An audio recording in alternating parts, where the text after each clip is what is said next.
اور سمود اور لوط کی قوم اور بن کے رہنے والے بھی، یہی وہ شکست خوردہ گروہ ہیں۔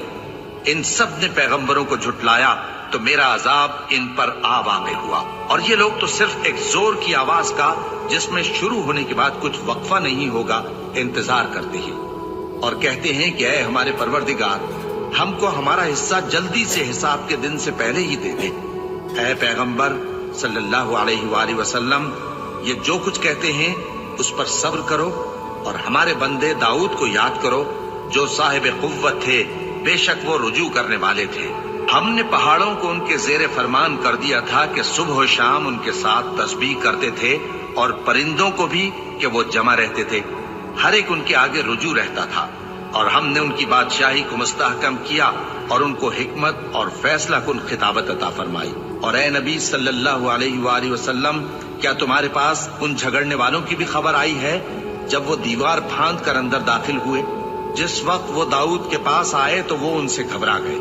انہوں نے کہا کہ خوف نہ کیجیے، ہم دونوں کا ایک مقدمہ ہے کہ ہم میں سے ایک نے دوسرے پر زیادتی کی ہے، تو آپ ہم میں انصاف سے فیصلہ کر دیجئے اور بے انصافی نہ کیجیے گا، اور ہم کو سیدھا راستہ دکھا دیجئے۔ بات یہ ہے کہ یہ میرا بھائی ہے، اس کے ہاں 99 دمبیاں ہیں اور میرے پاس ایک دمبی ہے۔ یہ کہتا ہے کہ یہ بھی میرے حوالے کر دے، اور گفتگو میں مجھ پر حاوی ہو رہا ہے۔ انہوں نے کہا کہ یہ جو تیری دمبی مانگتا ہے کہ اپنی دمبیوں میں ملا لے، بے شک تجھ پر ظلم کرتا ہے، اور اکثر شریک ایک دوسرے پر زیادتی ہی کیا کرتے ہیں۔ ہاں، جو ایمان لائے اور عمل نیک کرتے رہے، اور ایسے لوگ بہت کم ہیں۔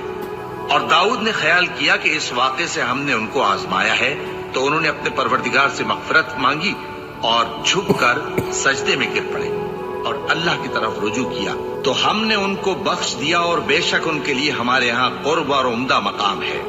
اے داؤد، ہم نے تم کو زمین میں خلیفہ بنایا ہے، تو لوگوں میں انصاف کے فیصلے کیا کرو، اور خواہش کی پیروی نہ کرنا کہ وہ تمہیں اللہ کے رستے سے بھٹکا دے گی۔ جو لوگ اللہ کے رستے سے بھٹکتے ہیں ان کے لیے سخت عذاب ہے، اس لیے کہ انہوں نے حساب کے دن کو بھلا دیا۔ اور ہم نے آسمان اور زمین کو اور جو کائنات ان میں ہے اس کو بے مقصد نہیں پیدا کیا۔ یہ ان کا گمان ہے جو کافر ہیں، سو کافروں کے لیے دوزخ کا عذاب ہے۔ جو لوگ ایمان لائے اور عمل نیک کرتے رہے، کیا ان کو ہم ان کی طرح کر دیں گے جو ملک میں فساد کرتے ہیں، یا پرہیزگاروں کو بدکاروں کی طرح کر دیں گے؟ یہ کتاب جو ہم نے تم پر نازل کی ہے بابرکت ہے، تاکہ لوگ اس کی آیتوں میں غور کریں اور تاکہ اہل عقل نصیحت حاصل کریں۔ اور ہم نے داؤد کو سلیمان عطا کیے، بہت خوب بندے